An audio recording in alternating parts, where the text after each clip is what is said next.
Hi, I'm Ron Timmermans, one of the many hosts for the Florida Aviation Network, and we're broadcasting today live and in the clear from the Sun and Fun campus of the Sun and Fun Aerospace Expo in Lakeland, Florida. It's great to be here. I hope you either have been here already or are coming to the Sun and Fun Expo here at Lakeland, Florida. And if by chance you can't make it this year, put it on your calendar for next year. You need to come to Sun and Fun. It is the spring break for pilots and all those involved in the aviation community.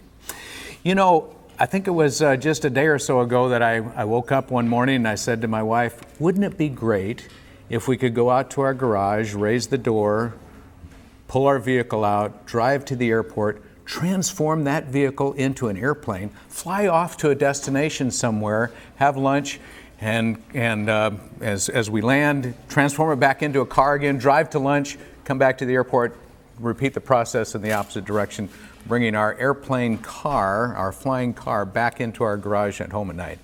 Yeah, she said, that would be great. I wonder if we'll ever be able to do that. Well, I'm telling you, we are almost there. We are almost there with flying cars. And today I've got a representative who is excited about the Switchblade flying car, and is going to tell us about how soon he will be doing exactly what I was dreaming of just recently. Mr. James Mauch from Naples, Florida, it's great to have you with us today and representing Switchblade. Is that correct? Samson Sky? Samson Sky Switchblade, yes. Exactly. So, wow, tell us about your adventures in aviation and how you got into flying cars, or soon to get into flying cars. Soon to get into flying cars. Well, I hope to share your dream and the dream of many others soon. I built a hang glider on my parents' driveway when I was 17, so that was kind of my start into aviation, jumping off cliffs and whatever, teaching myself in those days how to fly. Obviously, things have changed quite a bit, and I've moved into, as my wife likes to say, safer aircraft.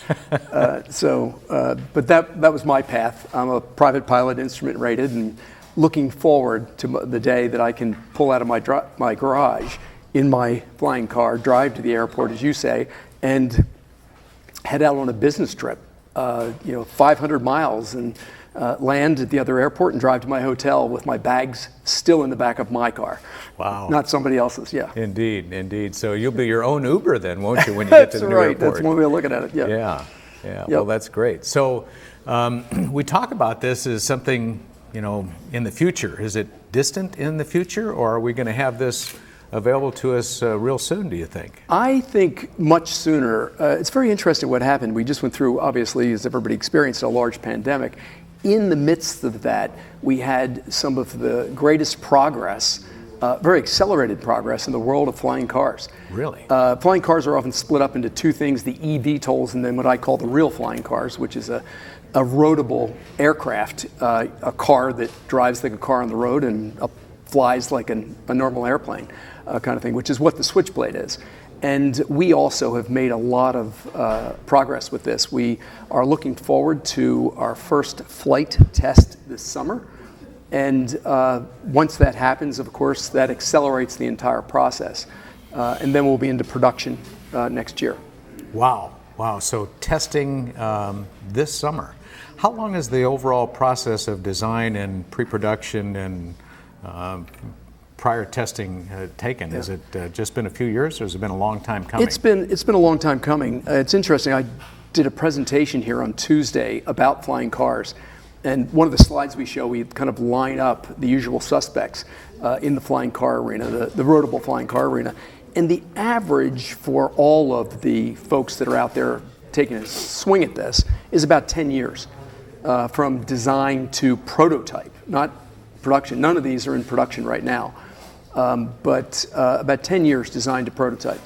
Wow, so it's nothing that happens real quick, and that's No. probably the way it is with any new aviation product, new vehicle. This is all new technologies. Yeah. But this one is, unlike other airplanes that are developed as an airplane, to be an airplane and an airplane only. I mean, we've got a certain set of standards and design statistics that we need to deal with. Here we've got something that is both an airplane and an automobile. And so you've got two sets of standards to adhere to include federal government regulations and state regulations and the like. Yes.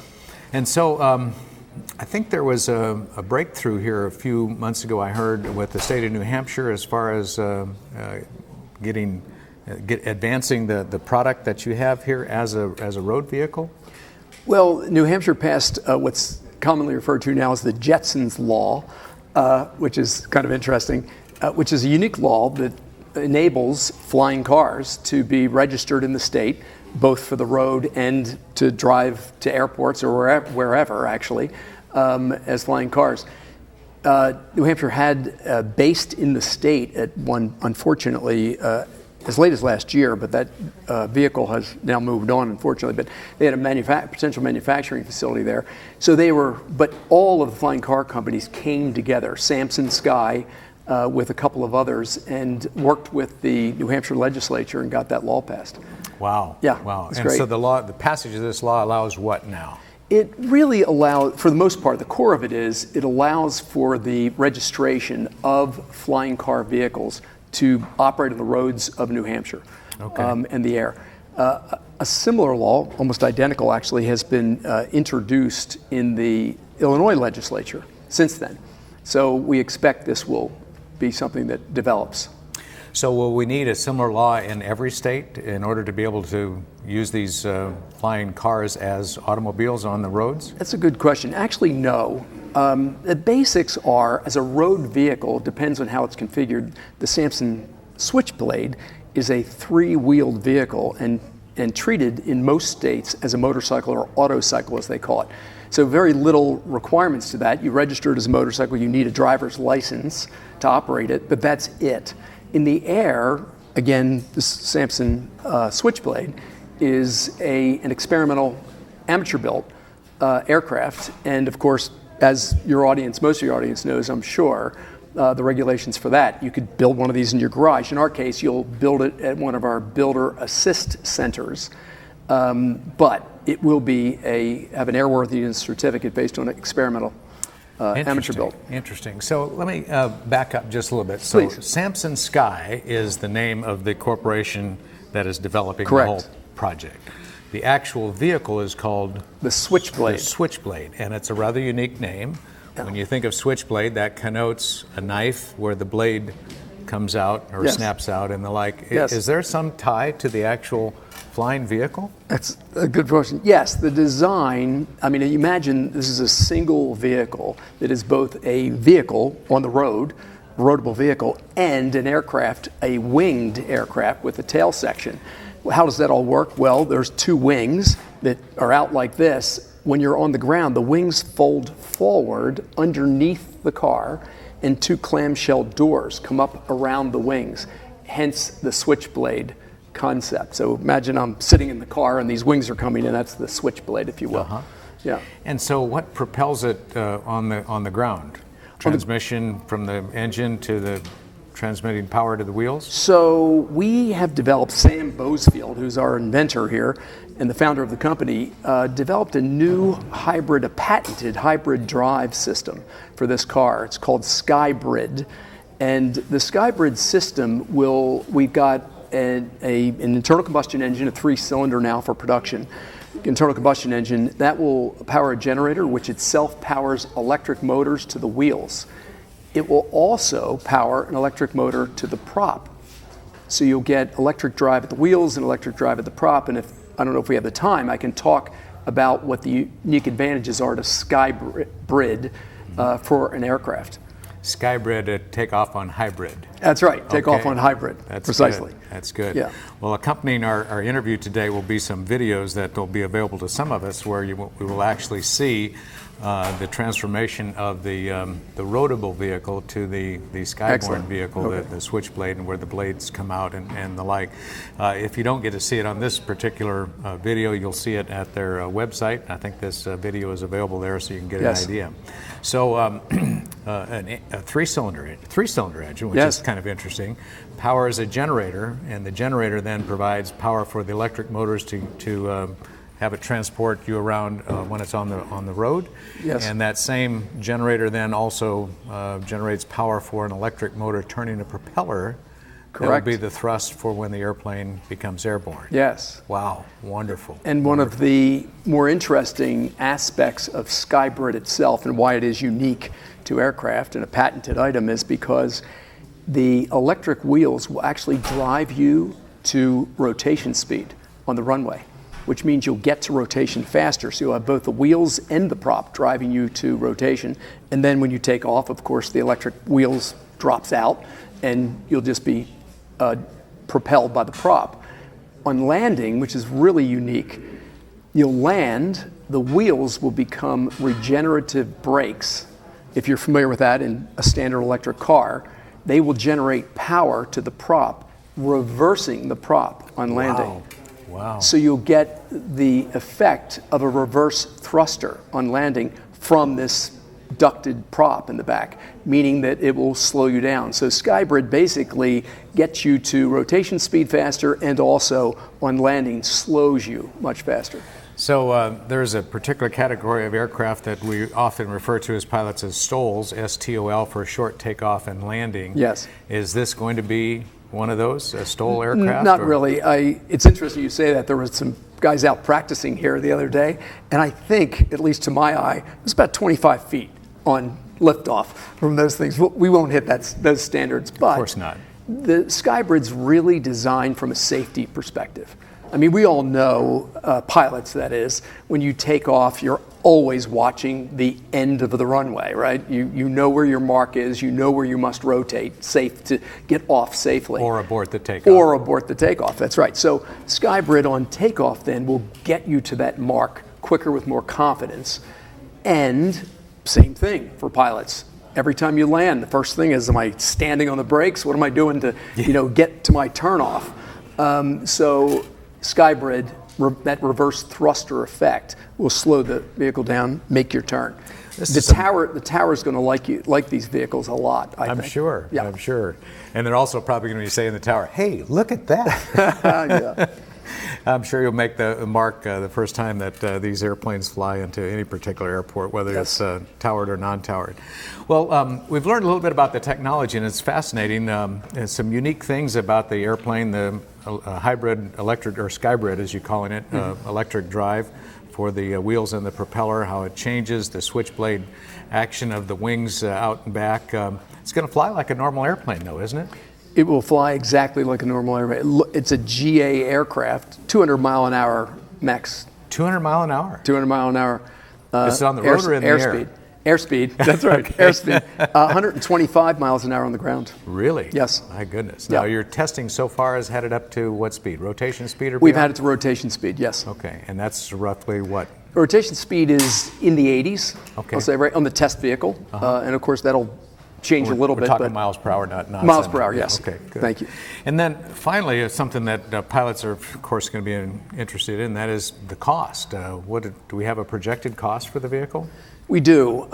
Interestingly, we've had a projected cost for many years now from this development, but this is another aspect of Sam Boesfield. He has a tremendous vision for this, and his vision is really for pilots and other people that want a more innovative way to travel. He's pegged this thing at $150,000 to $170,000. That's with the Builder Assist program, and the only difference really is, do you want a VFR or IFR equipped aircraft? So how's he been able to do that? I mean, we get, you can imagine, challenged on this quite often because a lot of the competition is kind of in the $500,000 range. One of the most amazing things that he has done is the vast majority of our cost is the plastic, if you will, that we use to build this thing, carbon fiber materials. Carbon fiber materials are expensive to fabricate. Sam has developed a patented process which reduces the carbon fiber parts fabrication in half. Wow. And reduces the time to make the parts by 80%. That change alone, plus a number of others, the engine selection, etc., is how, to this day, he's been able. I mean, many people said, Sam, you just can't stay. I know you've been on that number. You can't stick on that number. He's like, I am sticking to that number. So we're focused on it. It's on our website.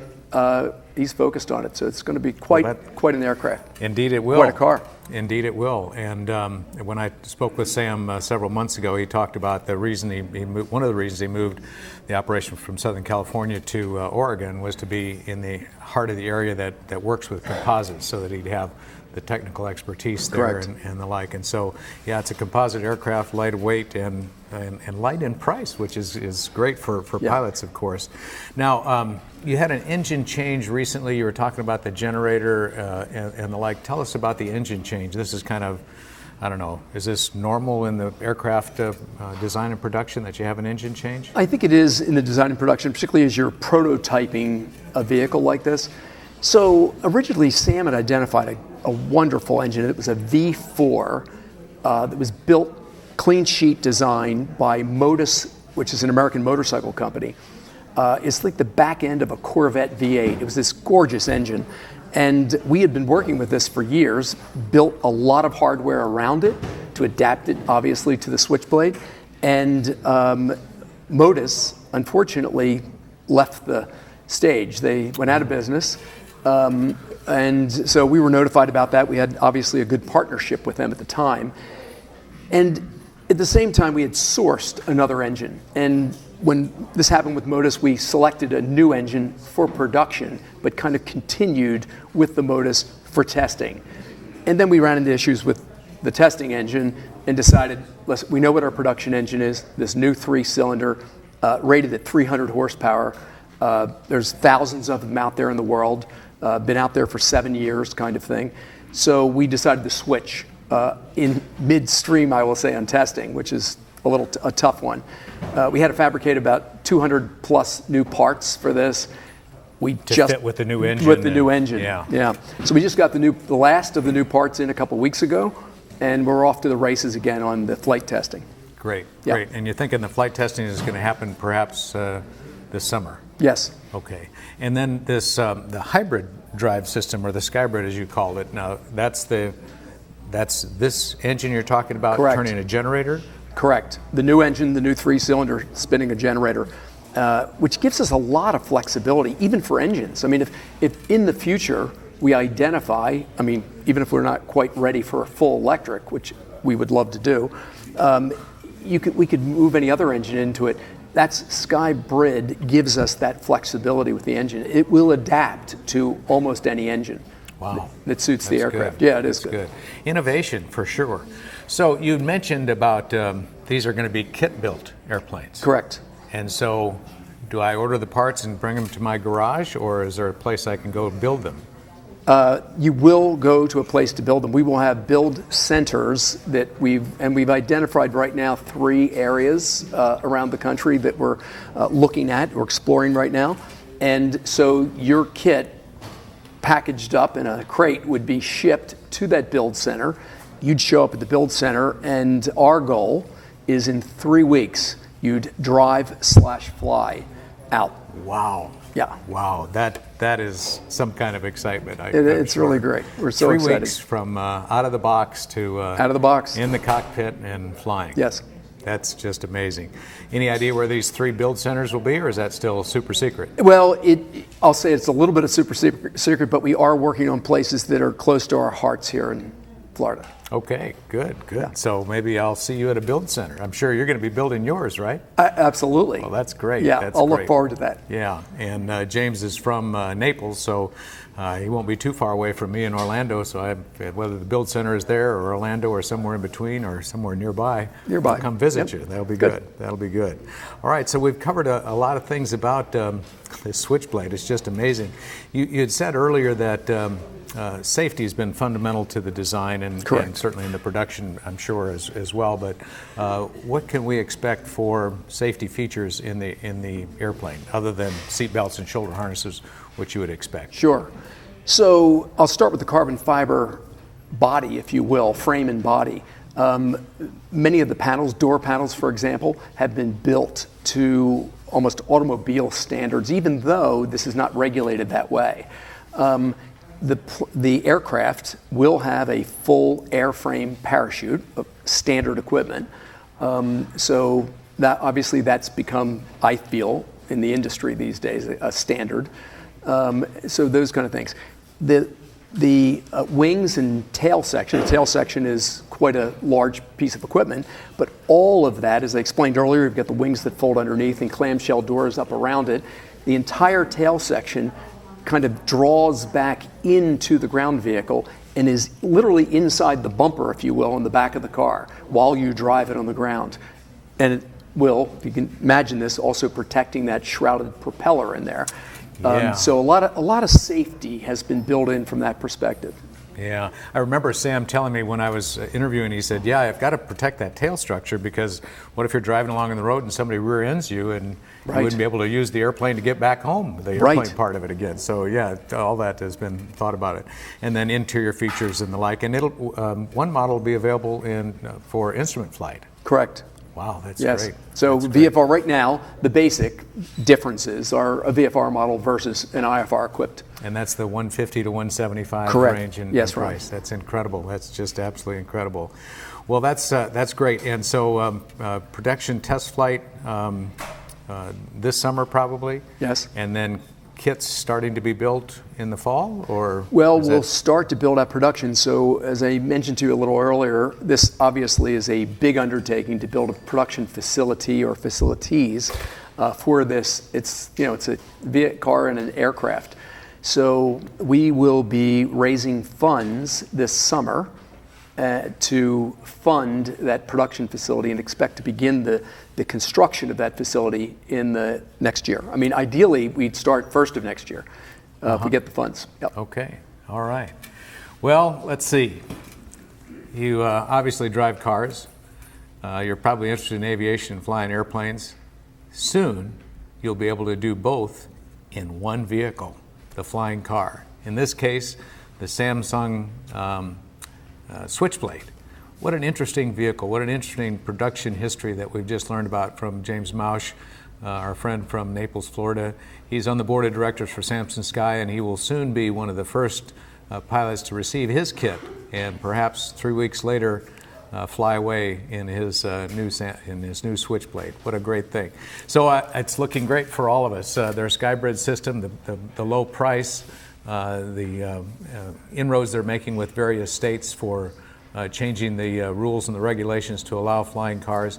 It is a new day in aviation, and I am so excited. And there are going to be lots of people that purchase these and other flying cars, and we're going to see a big change in aviation. Thank you for joining us today for this very interesting interview with James Mauch with Samson Sky. It's been my pleasure to host you today. I'm Ron Timmermans, one of the many hosts with the Florida Aviation Network. Come back and see us again.